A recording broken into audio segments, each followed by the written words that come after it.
Software development lifecycle models. As I told you earlier, developing a software is not an easy work. So we have different models involved in the industry for different type of projects. Based on the complexity of the projects and the need, the type of model will be identified by the organization. Each model has their uniqueness, advantages as well as disadvantages. First one is waterfall model. As the name says, when you see a waterfall falling from the cliff, the waterfall will first reach the first level of rocks and then to the next level of rocks and then finally to the ground level. It follows a sequence. How much ever water is coming into the waterfalls, for example, if it is a smaller one or if it is a Niagara, it follows the sequence. It will first fall to one destination and then to the next level and then to the ground level. Similarly, here in this model, we follow a sequence. Each phase will be carried out sequentially and once the completion of first phase happened and then it falls to the next phase. This is also the oldest model and the first followed model in the industry. The 6 phases of waterfall model are requirement analysis. Once the requirement analysis is completely done, next the system design will happen. Once the system design is completely done, then the implementation. This implementation involves coding of the product as well as implementing it into the testing environment. Once it is completely coded and it is implemented to the testing server, then only the official testing process starts. Once testing the product is completed, then it goes to the deployment of the product into the customer site. Once the product is deployed and used by the customer, then the maintenance phase will come into picture. Here the major disadvantage is when you find a gap in coding or testing phase, it is difficult for you to go back and amend the requirement. It is very difficult for complex project. For example, if you are going to do a product in a banking or financial industry, or if you are going to migrate your product from one server to other, if you are going to do a migration process in financial industry, it is difficult for you to foresee the issues in this requirement analysis phase. You can define a set of requirements and you can analyze them to an extent, but the practical difficulty can be identified in either of these phases. When you code a product, you can see that this particular requirement cannot be coded. Or when you are testing this product, you can see there is a gap. This particular requirement cannot be handled in practical environment. So when you identify these kind of gaps here in this model, it is difficult for you to go back to this stage and amend few things and amend the design as well. If you are going to the requirement analysis stage, it means that you are restarting the process, which includes the time and effort to be reworked. So your time and effort will be doubled. So in this model, it is difficult to handle complex projects. This model will not be suitable for complex models. The key concept, as I told you earlier, this is the first and oldest model in the industry, and this is also called a sequential model. We know why, because it follows a sequence. And the disadvantage, as I told you earlier, this is not suitable for complex project, and you know why.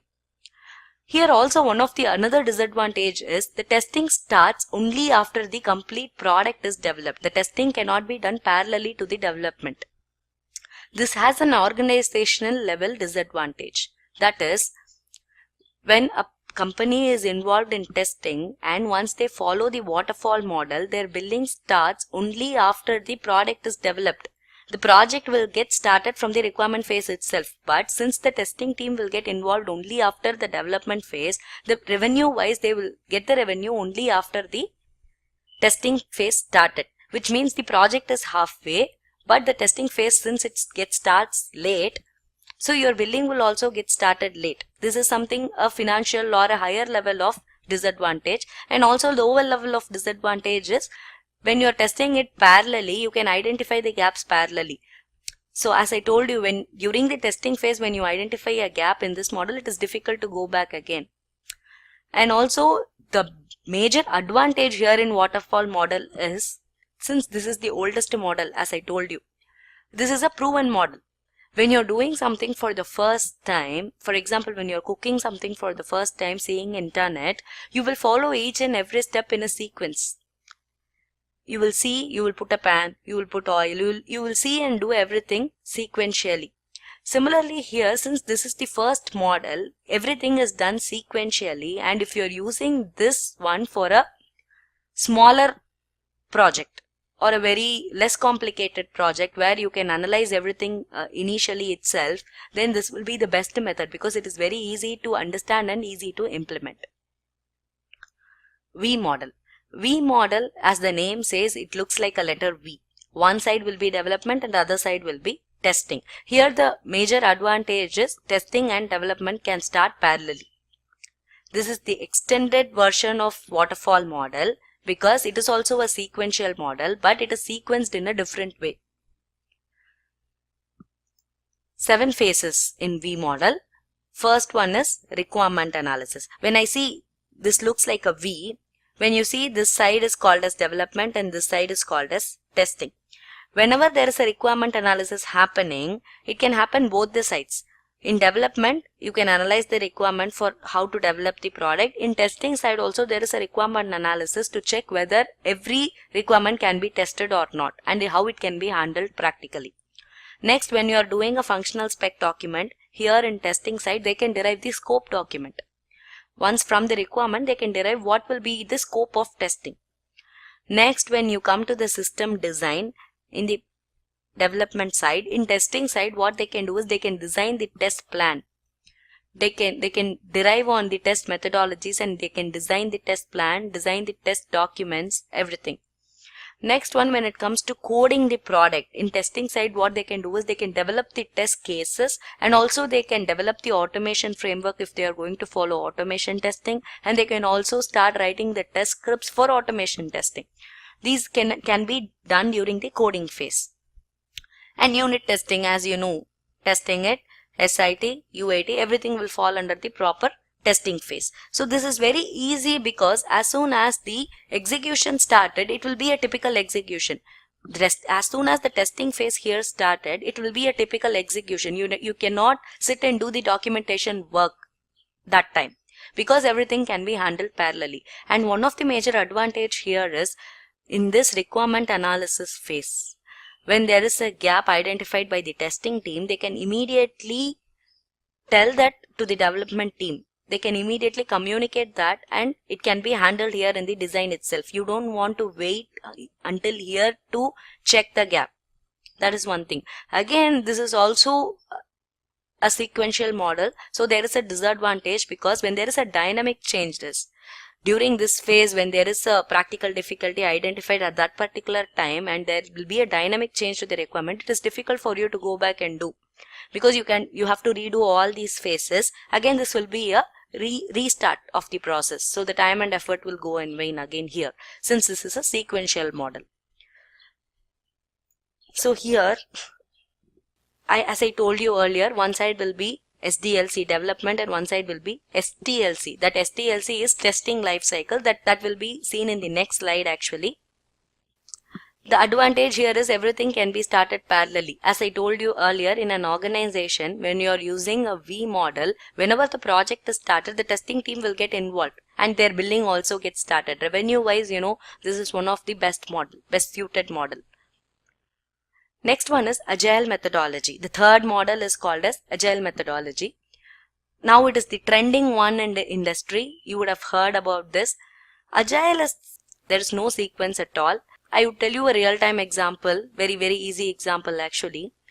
When you see V model or waterfall model, this is something like your school, high school or like that. First you have to go do the prayer and then you have to attend the first hour and then next hour and then this many hours your lunch hours. So this will be something like a very sequence one. But when it comes to Agile, this is something like your PhD. When you are doing a PhD, you don't want to go at 8 o'clock, attend the prayer, attend the first hour. It's something like you have to do the research and you have to submit the thesis. You will be given time. You will be given SLAs. You have to finish that before that time. But however you want, you can do it. That is something called as Agile. This is another name of this is incremental way of testing. So Agile is something called as iterative or incremental methodology, and this increments or iterations are commonly known as sprints. The term which Agile team will use is called as sprint. We will see all these terminologies with respect to Agile in a separate section we have in Agile for this in this course. So this method is popularly called as self-organizing method. As I told you earlier, a PhD student will be a self-organizing student. He knows when to study, when not to study, when to do the work, when not to do the work. I mean, he will be self-organizing. But whereas in school, you will not be self-organizing. You have to do everything in a sequence. That is the difference between Waterfall and Agile methodology here. Here, whenever there is a model is developed, immediately that will be rolled out to testing.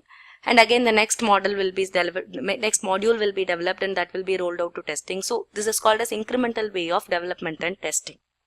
So since this is an incremental way, whenever there is a change, the first model is developed and whenever it is tested, there is a change, it is easy to amend the requirements as and when they need it, because you are just doing a smaller work. You're just developing a smaller module, and then that smaller module has a gap and that can be foreseen and that can be corrected immediately.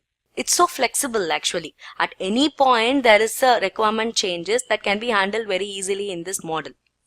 So here another major advantage is the documentation is very minimal. You don't have to have a dedicated test case. You don't have to have a dedicated test plan because there is no plan at all. This is just an incremental way of doing. You cannot plan it.